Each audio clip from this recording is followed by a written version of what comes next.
राम भक्त हनुमान का नाम आता है। मित्र में अगर नाम आता है किसी का, सखा, मित्र, दोस्त, तो बताओ किसका आता है? सुदामा का नाम आता है। किनके मित्र हुए? और श्री कृष्ण के एक मित्र और थे सुदामा की तरह महाभारत में, अर्जुन, वो भी इनके मित्र हैं। तो मित्रता की अगर बात आए तो सुदामा का नाम सबसे पहले जिह्वा पे आ जाता है महाराज। तो अगर मित्र हो तो सुदामा की तरह होना चाहिए हमारा, कि चाहे हमारा मित्र कितना ही धनवान है, और मांगने की अभिलाषा कभी मत रखो। मांगने की अभिलाषा कभी मत रखो। अगर मांगना है तो बाबा श्याम से मांगो, देने वाला ये दातार है। और इसी प्रकार भगवान श्री कृष्ण के समक्ष मां कामाख्या प्रकट हुई। कल हमने चरित्र सुना था, सुनाया नहीं? बताओ, कामाख्या का मंदिर कहाँ है? आसाम गुवाहाटी में। तंत्र की सबसे बड़ी देवी है। और माताओं के लिए इस भारतवर्ष में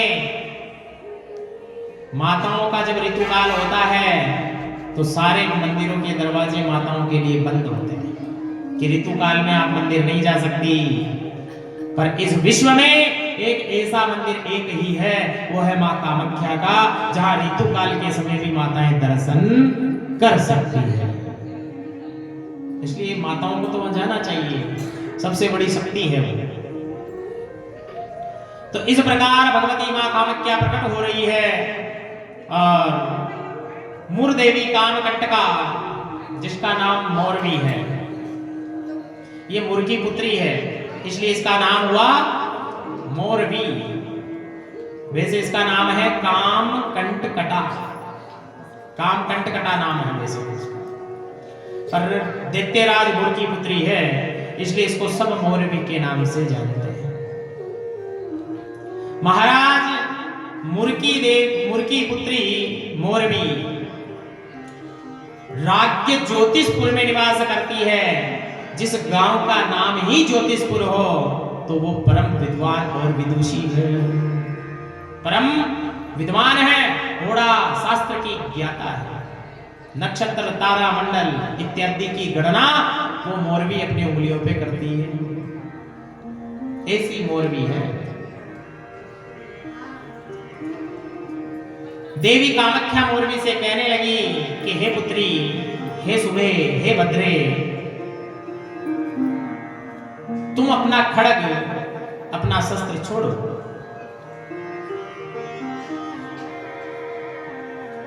और आपके ससुर के तुल्य आपके सामने जो जनार्दन खड़े हैं, इन जनार्दन को प्रणाम करो।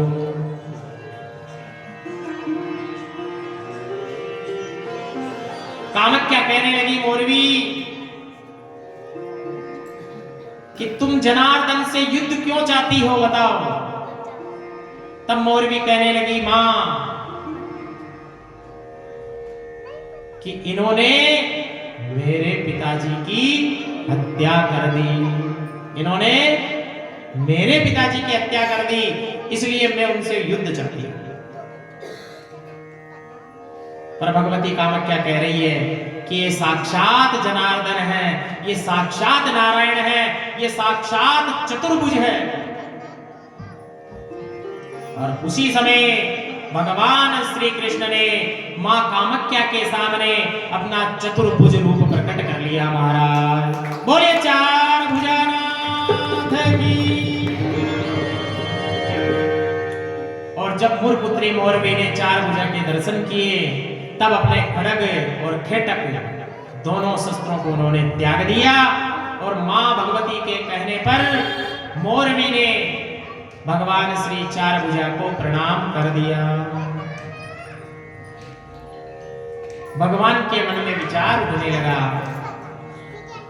और भगवान श्री कृष्ण अब उनको आशीर्वाद दे रहे मौरवी को कि दीर्घ आयु भवः हे मोरवी, मैं तुम्हें आशीर्वाद देता हूं कि तुम भीम नंदन घटोत्कच से तुम्हारा विवाह संपन्न होगा, इसमें कोई बाधा नहीं होगी। जाओ। अभी तक मोरवी घटोत्कच से परिचित नहीं है, ना उसको वो जानती है।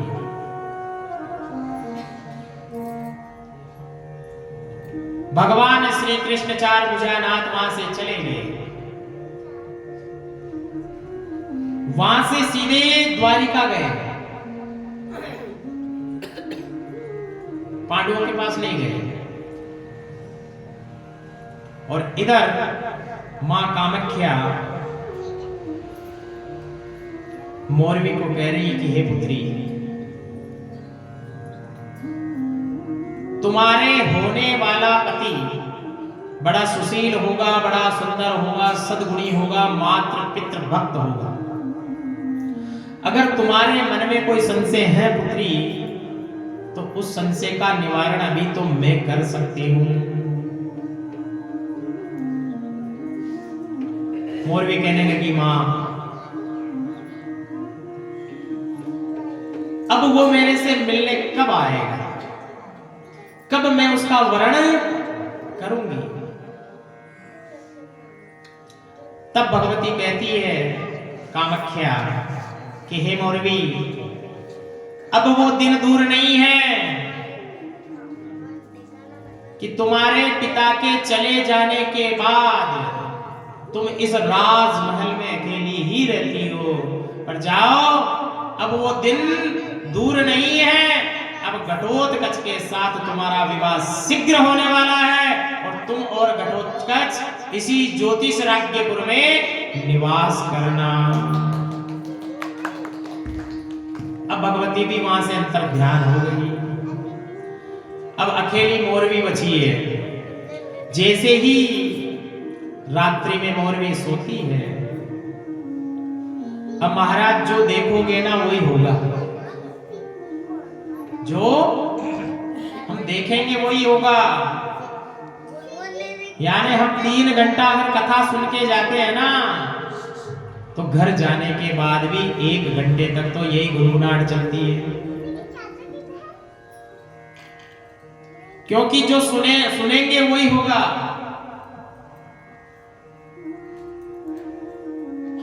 कैसे होगा महाराज? अरे कलयुग का जीव है महाराज। कोई कहे महाराज मैं तो कथा तो सुन के जाता हूं, और मेरे से तो वापस गुनगुनाहट तो होती नहीं है। क्योंकि जो जीव जिससे भरा होगा वही बाहर आएगा। आज सुबह क्या भोजन पाया, और भोजन की लिमिट जब पूरी हो जाती है ना अंदर कोठे में, तो अलार्म बजने लगता है महाराज। सबको पता है किस रूप में बजता है, किस रूप में बजता है अलार्म, बताओ। हाँ, अलार्म बज जाता है ना भाई, कोटा फुल हो गया है। आजकल पानी की टंकी का वो अलार्म आता है, टंकी भर गई है। तो ऐसे ही अलार्म परमानेंट लगा हुआ है, बाबा श्याम ने लगाकर भेजा है। फिर उसके बाद अगर डालते रहे,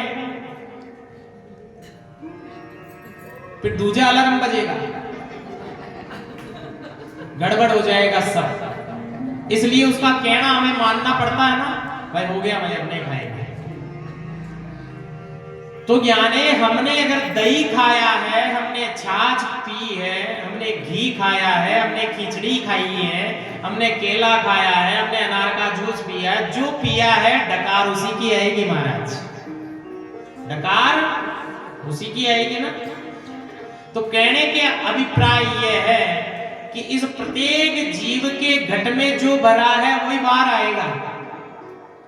किसी के घट में राम नाम भरा है तो राम राम ही बाहर आएगा, और किसी के घट में लड़ाई झगड़ा कूटनीतियां भरी है कि बाहर जाते दे धनाधन, तो रोज उड़ते ही दे धनाधन करेगा महाराज, वो राम जी का नाम नहीं ले सकता। इसलिए प्रत्येक घट में हमें राम जी का नाम डालना है। कि जब भी बाहर आए तब भी डकार आवे तो राम का नाम ही आवे महाराज। अरे मार्ग में चल रहे हैं, ठोकर लग जाए, अपने ठोकर लग जाते हैं कई बार तो इस यज्ञ कुंड भी बीच में आ जाता है। आया होगा कि नहीं भक्तों में, परसों मेरे भी बीच में आ गया। अब ये यज्ञ देवता है, क्या करें, आगे तो आगे, पर जब लगती है तो लगती है, क्या बोलते हैं, हे माँ। या तो कोई माँ को पुकारेगा या फिर हे भगवान, हे राम, ऐसा कुछ बोलेगा। ऐसे तो नहीं कहते ना, हे बाप, हे दादा, हे मेरे भैया मेरे लग गई, ऐसा कोई नहीं बोलेगा। क्या बोलेंगे, हे माँ। माँ को याद रखें, क्योंकि माँ ही परमात्मा है और परमात्मा ही माँ है भगवान। क्योंकि आप अपने पिता को हुंकार तुकार नहीं कर सकते, पर आप अपनी माँ के साथ हुंकार तुकार कर सकते हो, और करते ही है बहुत से। आप अपनी माँ को तू शब्द से पुकार सकते हो और पुकारते ही है महाराज। पिताजी को बोल के देखो ऐसे, पिताजी आवे कहे कि तू लेट बहुत आया पिताजी, तो सीताराम कर दे अपना एक मिनट कि तू ऐसे बोलने वाला कौन है। और माँ कहीं चली जाए पड़ोस में, 10 मिनट का नाम लेके आधे घंटे में आवे तो माँ को बोले, तेरे को पता ही नहीं है टाइम का, इतनी लेट हो गई, मेरे को वहां जाना था, ऑफिस जाना, ये हो जाना। अपन तू तुकार से उससे बात करने लग जाएंगे, क्योंकि वो माँ है। बाबा श्याम के चरणों में आकर अर्जी लगा दी एकादशी को कि अगली एकादशी आए तब तक मेरी अर्जी पूर्ण करना बाबा। और अगली एकादशी आ गई, अपनी अर्जी नहीं सुनी, फिर तो भर के आएंगे बंदूक सीधी, आके बाबा से सीधा हुंकार पुकार चालू हो जाएगा कि तू दुनिया की सुनता है। क्या कहेंगे, तू दुनिया की सुनता है, तू मेरी क्यों नहीं सुनता। क्या बोल रहे तू, तो ये क्या है, ये परमात्मा है और वो माँ है। इसलिए जहां माँ शब्द आ जाता है ना, वहां स्नेह अधिक होता है महाराज। या तो जीव अपनी माँ से स्नेह करता है या फिर परमात्मा से स्नेह करता है महाराज। इसलिए परमात्मा और माँ में कोई भेद नहीं है, और इसमें भेद रखना भी हमें नहीं है। दोनों की सेवा हमें करनी है, सेवा दोनों माँ की करनी है, परमात्मा की भी करनी है और इस माँ की भी करनी है। दोनों में से माँ माँ शब्द मत निकाल लेना, कहीं तुम जाकर के माँ माँ की सेवा करने लग जाओ। किसकी, इसमें से भी माँ निकाल दो और परमात्मा से भी माँ निकाल लो, तो क्या बन गया, मामा। और मामा कौन, मथुरा के राजा। कहां के राजा, मथुरा के राजा। अब मथुरा के राजा के जैसे मामा अपने हो तो फिर क्या होगा, अपना तो कल्याण हो जाए पहले ही। तो इसलिए कहने का अभिप्राय यह है कि सेवा भाव हमें रखना है। अब जो है मौरवी रात भर विचार करने लगे, सोए, अब तो ब्याह के सपने आने लगे महाराज। किसी को कहने में कि तेरा ब्याह होने वाला भाई, थोड़ी देर में, थोड़ी देर में क्या, थोड़े दिनों में। भाई लड़की वाले लड़के को देखने आ गए, लड़की वाले भी लड़के को देख लिए, सगाई पक्की पक्की। तो भाई मुहूर्त निकलवाओ महाराज से कि निकाला भाई कब, कि 2 फरवरी। अरे भाई 2 फरवरी तो आने वाली है। अब मन में लड्डू फूटने लगे उसे, रात रात में नींद नहीं आती महाराज, कलयुग का जीवन। अब आजकल यंत्र न्यारा आ गया, क्यों, अब वो यंत्र बिजी चलता अधिकतर। मित्र को कहे, मित्र यार इतना बिजी कहाँ रहता है, अरे साहब का फोन आ रहा था, साहब नहीं होम मिनिस्टर। तो मतलब यह है कि जो भाव आप मन में रखोगे उसी भाव का सपना आएगा, सपना वही आएगा आपको, दूसरा नहीं आ सकता। आपको अगर सोने से पहले डर सता रहा है तो डरावने सपने आएंगे। आप सो रहे हो, आप पलंग से नीचे गिर गए, ऐसे डर लगेगा। पर आप सोने से पहले अगर गोविंद नाम को स्मरण करते हो, माता पिता की सेवा करके सोते हो, गोविंद की सेवा करके सोते हो, और हम जैसे बिस्तर पे सोते हैं वैसे ही बाल गोपाल के भी बढ़िया गद्दा रजाई तकिया लगाकर इसको भी सुलाते हो, तो नींद फिर अच्छी आएगी महाराज, नींद अच्छी है। कई लोग कहते हैं कि महाराज हम तो नहीं सुलाते, सुलाते हो नहीं सुलाते, बाल गोपाल को बताओ। हाँ? क्योंकि भाव होता है अलग अलग, कोई पुत्र भाव से सेवा करता है, कोई किस भाव से करता है, कोई किस भाव से करता है। इसलिए भाव पूरा भगवान पर समर्पित कर देना चाहिए। मौरवी को रात दिन सपने सताने लगे, और जैसे ही सपना सतावे मौरवी कामाख्या को याद करने लग जावे। किसको याद करे? कामाख्या देवी को उन्होंने सिद्ध कर रखा है मौरवी ने। कामाख्या के वे हे भद्रे, भद्रे बोलती है कि हे मां, आपने मुझे नाम बताया, क्या नाम? घटोत्कच। अब विलंब के कारण स्वामी करम कृपा, बोलो ना। अब विलंब के कारण स्वामी करम कृपा और अंतर्यामी, कि अब तो कृपा करो। इधर द्वारिका से सीधे हमारे द्वारिकाधीश हस्तिनापुर आ गए। कहां गए? हस्तिनापुर आकर के इंद्रप्रस्थ के लिए प्रस्थान किया, जहां पांडवों ने अपना नया राज्य स्थापित किया है, इंद्रप्रस्थ, जो आज दिल्ली के नाम से जानते हैं।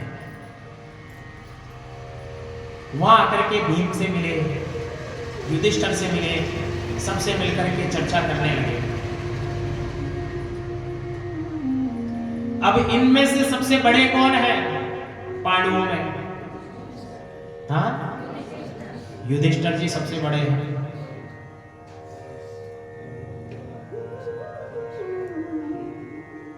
जब भगवान श्री कृष्ण युधिष्ठिर जी से मिलने लगे तो चारों भाई वहां से उठकर चले गए। जब दो बड़े बात करते हैं तो छोटों को वहां से उठकर चलना चाहिए, ये संस्कार है। ये क्या है? और आजकल तो दो बड़े बात करें तो तीसरा पहले आएगा बीच में कि क्या कह रहा है, मैं भी तो सुनूं। अब भगवान श्री कृष्ण और युधिष्ठिर दोनों बातें कर रहे हैं, और युधिष्ठिर साक्षात धर्मराज है महाराज। कौन है? साक्षात धर्मराज। भगवान श्री कृष्ण कह रहे हैं कि हे धर्म, अपने पुत्र के लिए एक सुंदर सुशील पुत्र वधू है। अपने पुत्र के लिए सुंदर सुशील एक पुत्र वधू है। राज्य ज्योतिषपुर में वो निवास करती है, आप अपनी दृष्टि से देखो।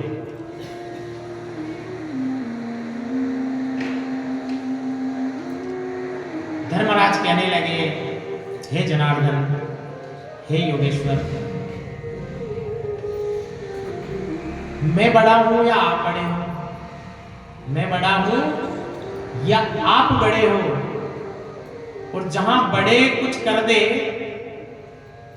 तो छोटों को बोलने की आवश्यकता नहीं पड़ती है महाराज। मतलब युधिष्ठिर ने बातों ही बातों में भगवान श्री कृष्ण को समझा दिया। पर भगवान श्री कृष्ण कहने लगे, युधिष्ठिर, वो तुम्हारे घर की बहू बनेगी, तुम्हारे घर की बहू बनेगी, इसलिए तुमको चलकर देखना चाहिए। तुम्हें एक बार चलकर देखना चाहिए। उतने में धर्मराज और भगवान श्री कृष्ण ज्योतिष राज्यपुर में आ जाते हैं, जहां पर मुर देवी मौरवी निवास करती है। मुर देवी जनार्दन से पहले परिचित है, अब धर्मराज जी का परिचय मुर देवी से हो रहा है। योगेश्वर जो जनार्दन है, भगवान श्री कृष्ण मौरवी से कहते हैं कि हे मुर देवी, ये जो है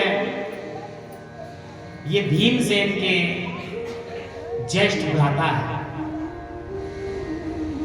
और जो घटोत्कच है उनके बड़े पिताजी हैं। इस प्रकार मौरवी ने खूब उनका आओ भगत अभिनंदन स्वागत किया। अब मौलवी अपने मन की बात कैसे कहे, क्योंकि एक स्त्री दूसरे स्त्री से कह सकती है, एक स्त्री कभी पुरुष से नहीं कह सकती। अब उनके साथ स्त्री नहीं आई, इसलिए वो मन की बात कह नहीं पाई। पर हमारे बंसीधर मोर मुकुट वाले, उन्होंने उस मुरपुत्री की मन की बात को पढ़ लिया कि तेरे मन में क्या चल रहा है। और मौलवी से कहने लगे कि हे मौलवी,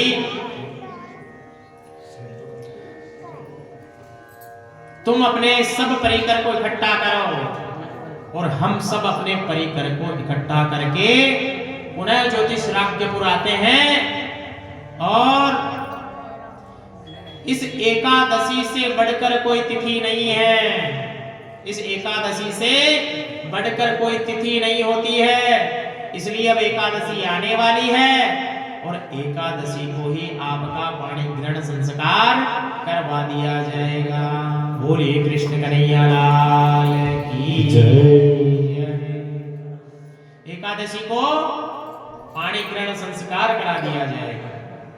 इस प्रकार से भगवान श्री जनार्दन और धर्मराज युधिष्ठिर आपस में बातें करते हुए वापस से इंद्रप्रस्थ को आ गए। इंद्रप्रस्थ आ गए और इंद्रप्रस्थ आने के बाद इंद्रप्रस्थ में भव्य तैयारियां कर रहे हैं महाराज। किसकी तैयारी, किसकी हो रही है?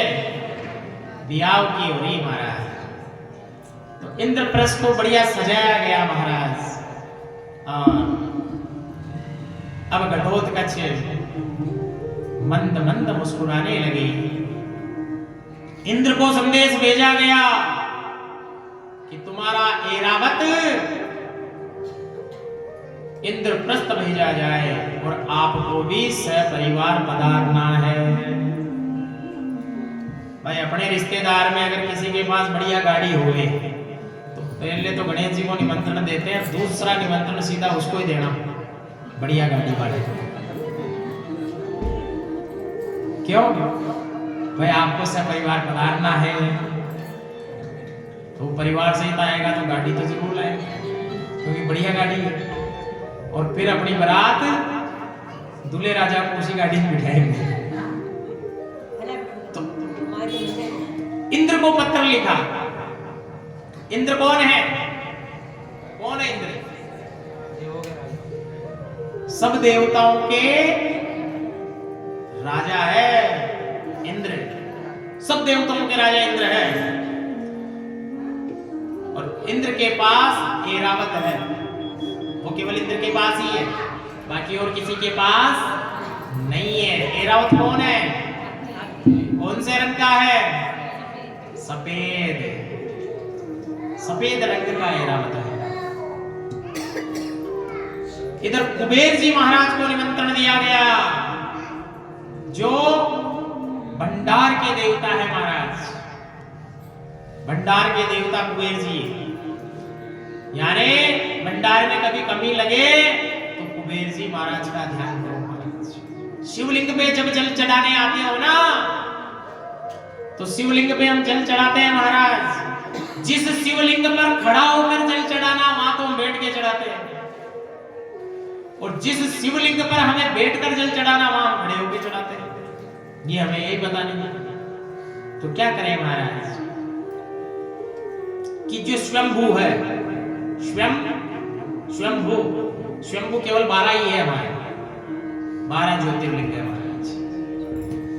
और 12 ज्योतिर्लिंग का अगर कभी सौभाग्य मिले आपको दर्शन पाने का, जल चढ़ाने का, तो स्वयंभू ज्योतिर्लिंग पर हमेशा भूमि पर बैठकर जल चढ़ाया जाता है, क्योंकि वो स्वयं है, भूमि से उत्पन्न है। इसलिए हम भी भूमि पर बैठे और भूमि पर बैठ करके जल चढ़ाएं। और चढ़ाकर क्या बोले? क्या बोलते हो आप जल चढ़ाते हो?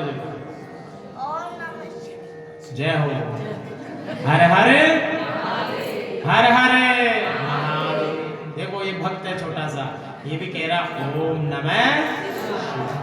अब ओम नमः शिवाय बोलकर जल चढ़ाया हमने। पर महाराज खुद की बड़ाई करने से, खुद की प्रशंसा खुद करने से महादेव प्रसन्न नहीं होते। बाबा श्याम के प्रांगण में बैठ गए और भगवान कृष्ण का भजन नहीं सुनाओगे ना तो ये बाबा प्रसन्न होने वाला नहीं है। आप हमारा रोज क्या जय श्री श्याम घाटू वाले बाबा ये भी सोचता होगा कि मेरे गुरु का तो नाम नहीं लिया, पर इसको भी पता है कि ये चर्चा मेरे गोविंद की ही चल रही है, ये मेरे गुरु की चर्चा चल। इसलिए जब भी बाबा से मिलने जाओ महादेव जी से तो भगवान श्री राम का नाम उच्चारण करो। किसका नाम? राम। कि राम रामेति रमेति रमे राम मनोरमे सहस्रनाम तत्तुल्यं राम नाम वरानने। सहस्त्र नाम, सहस्त्र कितने होते हैं? 1000। सहस्त्र नामों का फल मिल जाएगा। अगर 1000 ओम नमः शिवाय बोलोगे ना वहां बैठकर 1000 बार, उतना फल एक राम जी के नाम से मिलेगा। वहां बैठकर एक बार बोल दो जय श्री राम, उतना फल मिल गया जितना 1000 नाम से हमें फल मिलता है। तो ये महिमा है शिव की। अब जो है इंद्रप्रस्थ को सजाया, कुबेर को पत्र लिखा, बात कुबेर की चल रही थी। तो कुबेर देवादि देव महादेव के मित्र हैं। कौन है? मित्र। और ये शिवलिंग में विराजमान है महाराज। जो शिवलिंग होता है और हम जल चढ़ाते हैं महादेव जी को, तो मानव के द्वारा निर्मित शिवलिंग पर हमेशा खड़े होकर जल चढ़ाना चाहिए। मानव के द्वारा निर्मित शिवलिंग उस पर आप खड़े होकर जल चढ़ाओ, और स्वयंभू जो है प्रकट हुए हैं उन पर आप बैठकर जल चढ़ाओ। ये विशेष ध्यान रखो, शिव महापुराण का प्रसंग है। ये तो कुबेर जी की बात आ गई इसलिए हमने बता दिया। तो कुबेर जी का स्थान है शिव की जरेली में, जहां वीरभद्र है। जैसे पत्थर की उसमें जरेली में एक नाग बना हुआ देखा होगा आपने, बस उस नाग के दोनों तरफ, एक तरफ वीरभद्र है तो एक तरफ कुबेर है। वहां कुबेर का ध्यान करना है, वहां पर भी जल चढ़ाना चाहिए।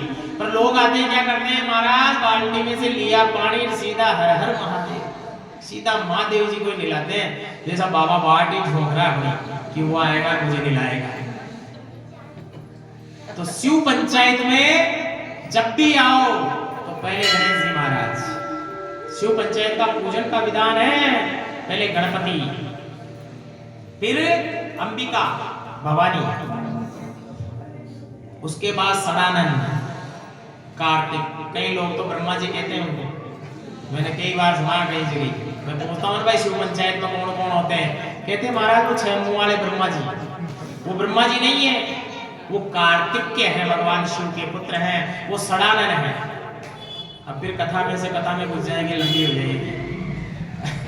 वो सदानंद क्यों बने? उनके 6 मुंह क्यों हुए? उनके 6 शॉर्टकट में बता देना। उनके 6 मुंह इसलिए हुए कि वो 6 कृतिकाओं का दूध पिया उन्होंने। पहले एक कृतिका थी, और जब शिव का तेज गंगा में समाहित किया गया और वो कृतिकाएं जब गंगा में स्नान करने गई, माखा महीने था माखा, और माखे महीने में गंगा जी में अग्नि प्रकट हो गई महाराज। तब सब कृतिकाओं ने कहा कि आग कैसी, ये जल में आग कैसे आ गई? जल में आग का क्या काम? तब एक अरुंधति नाम की कृतिका थी, तो उन्होंने कहा कि ये कोई हमारे साथ छल कपट हो सकता, इसलिए उस आग के पास मत जाओ।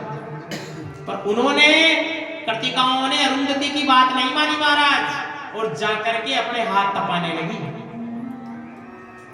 अब जब वो कृतिका तपाने लगी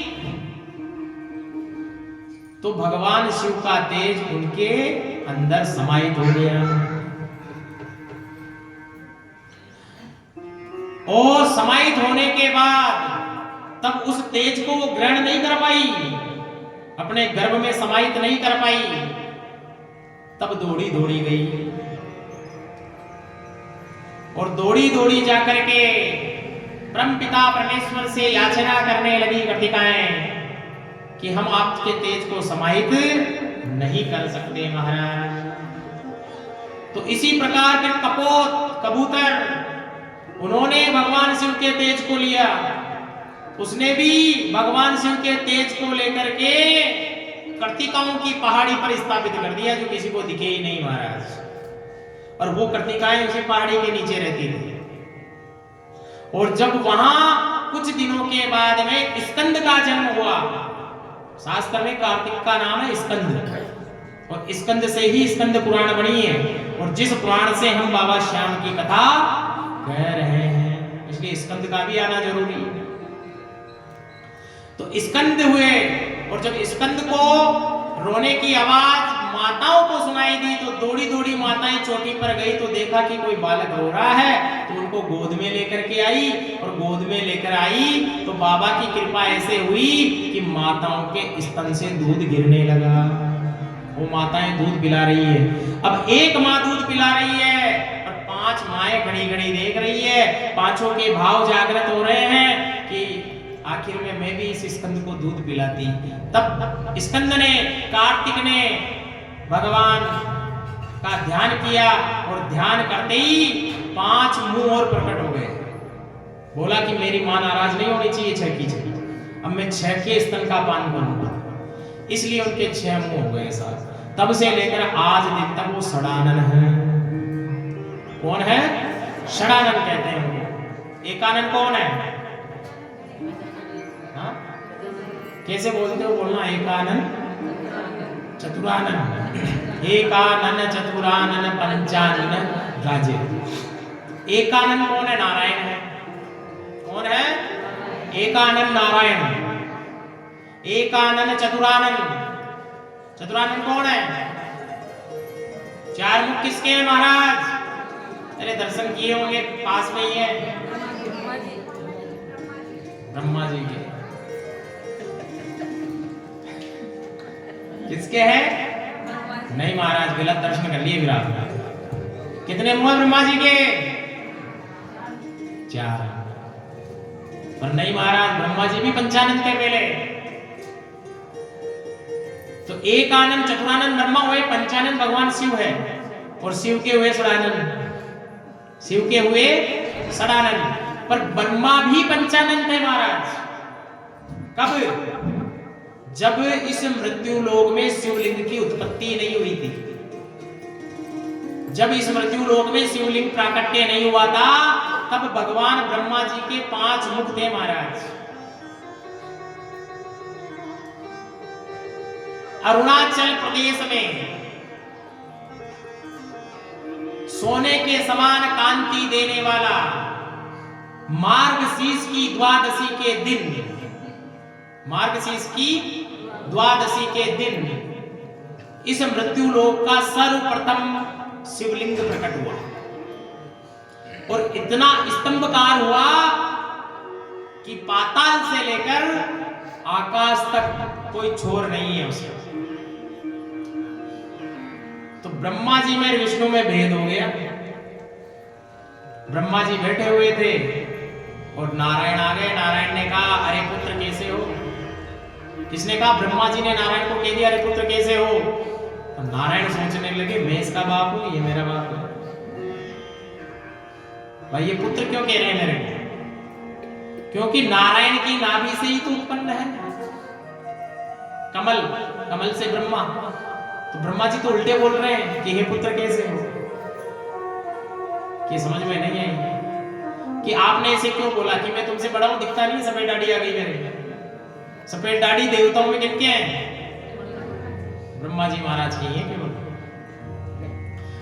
कि मैं तुमसे बड़ा हूं, दोनों तकरार होने लग गई। तो भगवान नारायण कहने लगे, लड़ने से कोई फायदा नहीं है, कौन बड़ा है कौन छोटा है इसको तो छोड़ो, पर ये तेज कांतिमान, ये अपने स्तंभ, ये अपने सामने खड़ा, ये कौन है? पहले इसको देखो, इस स्तंभ की जानकारी लो। बाबा बोले जानकारी कैसे लेवे? भगवान नारायण कहने लगे कि मुझे तो पाताल लोक में विचरण करने में आनंद आता है, इसलिए मैं तो जाता हूँ पाताल में, विचरण करके आता हूँ, देखता हूँ इसका अंत कहाँ है। और हे ब्रह्मा जी, तुम तो विमान में घूमने वाले आदमी हो, बूढ़े भी हो गए, सफेद आ गए, तो आप ऐसा करो आकाश मार्ग की यात्रा करो। तो ब्रह्मा जी आकाश मार्ग में यात्रा कर रहे हैं, नारायण पाताल लोक में यात्रा कर रहे हैं।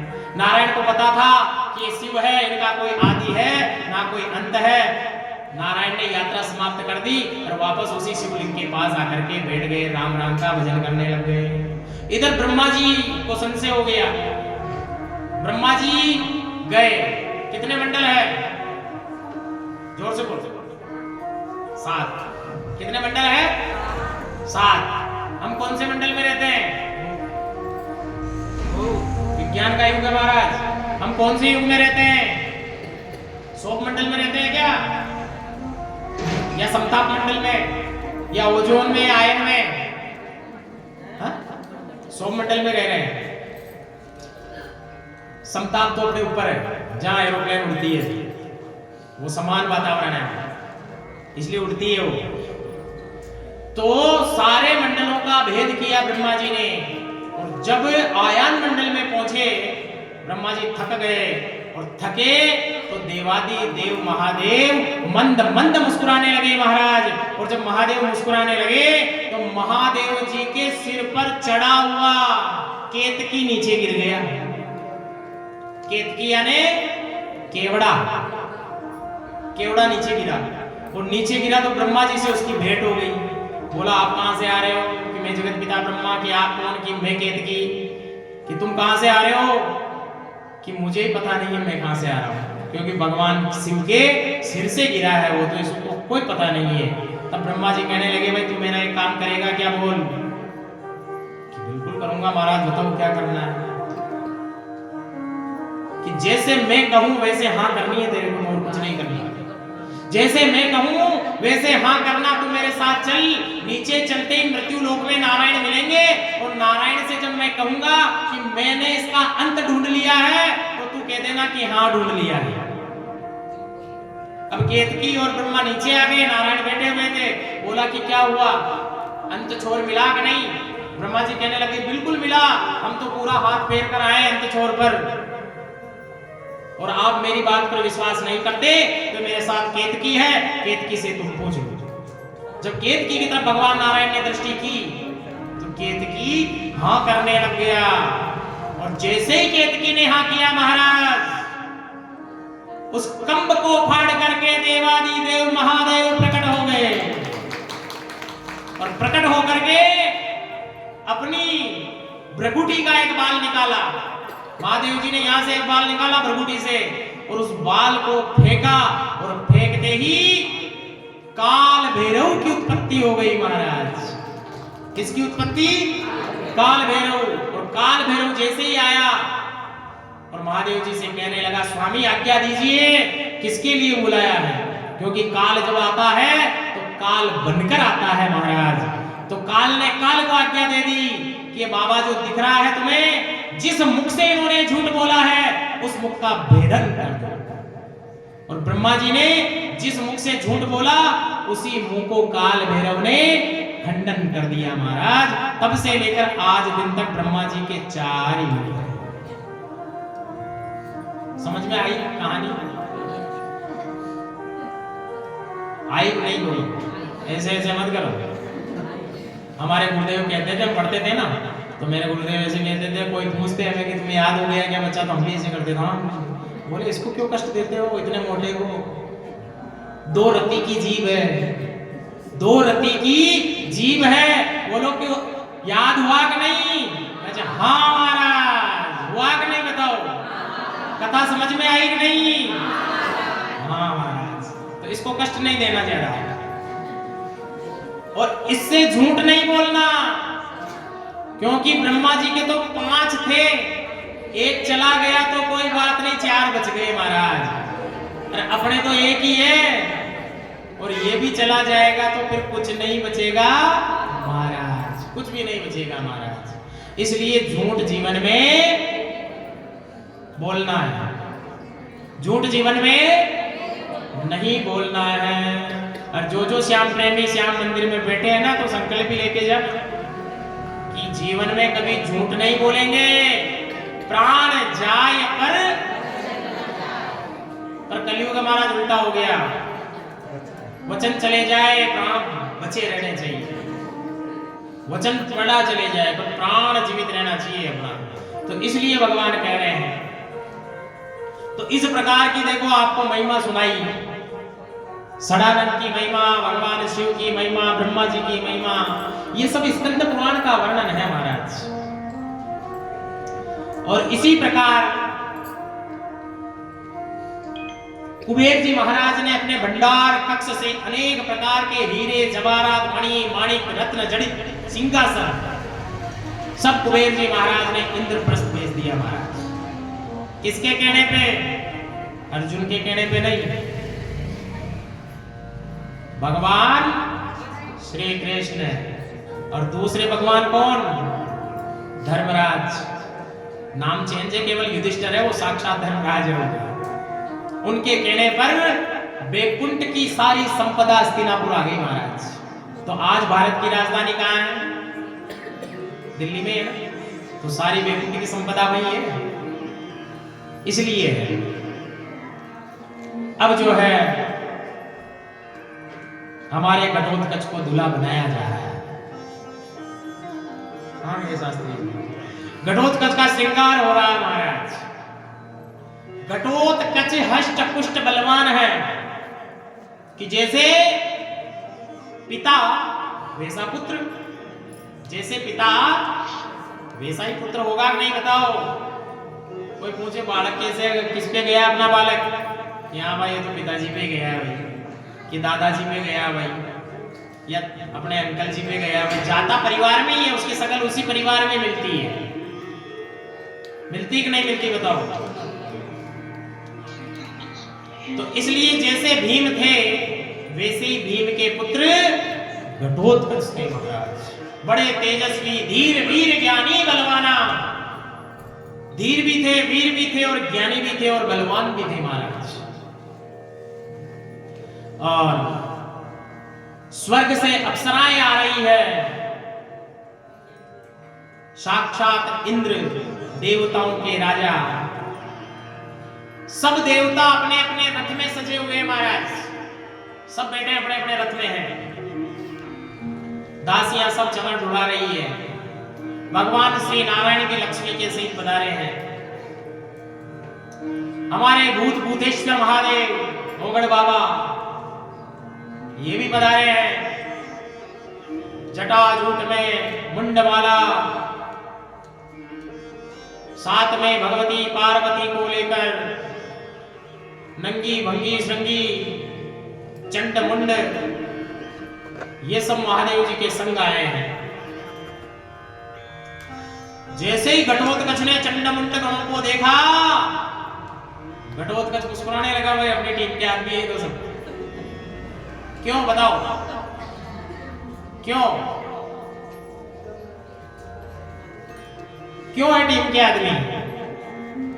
क्योंकि घटोत्कच भी दैत्यों के वंश से हैं। किसके वंश से हैं? हिडिंबा का पुत्र है ना। हिडिंब वन में रहते थे। हिडिंबा भी एक दैत्य थी, और दैत्य का ही पुत्र है वो। इसलिए जैसे नंगी बिरंगी श्रृंगी को देखा, यक्ष राक्षस बेताल पिशाच किन्नर देखा, हाँ भाई अपने आज दिखे परिवार वाले थे। ये इतने दिन तो नकली परिवार वाले थे अपने साथ, असली परिवार तो अब आया। और परिवार को देखते बड़ा प्रसन्न हुआ, भगवान शिव को प्रणाम करने लगा घटोत्कच। और अब जो है घटोत्कच को दूल्हा बनाया जा रहा है, मेहंदी लगाई जा रही है।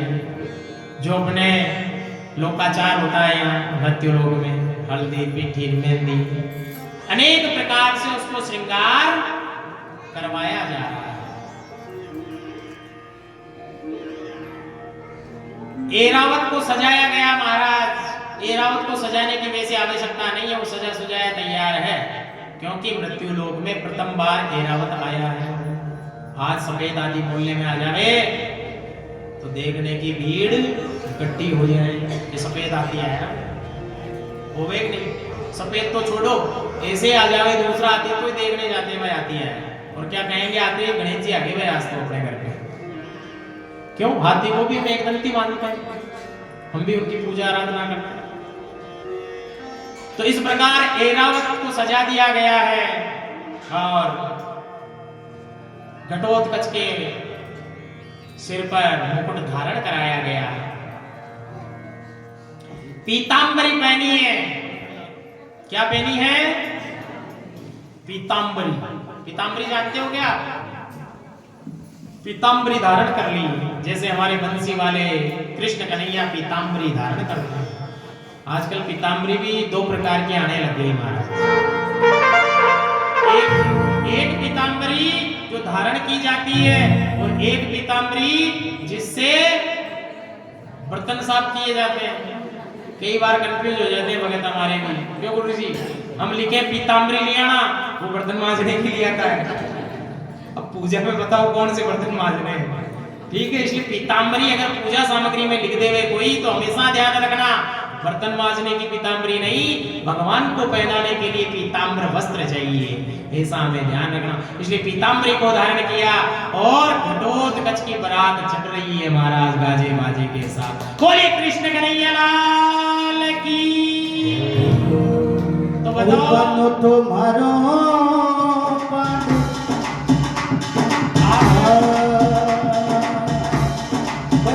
भाव से, जैसे कि हम बारात में बड़े झूम करके नाच करके ठाकुर को मनाते हैं, वैसे आज बाबा के दरबार में इस विवाह का आनंद लेंगे।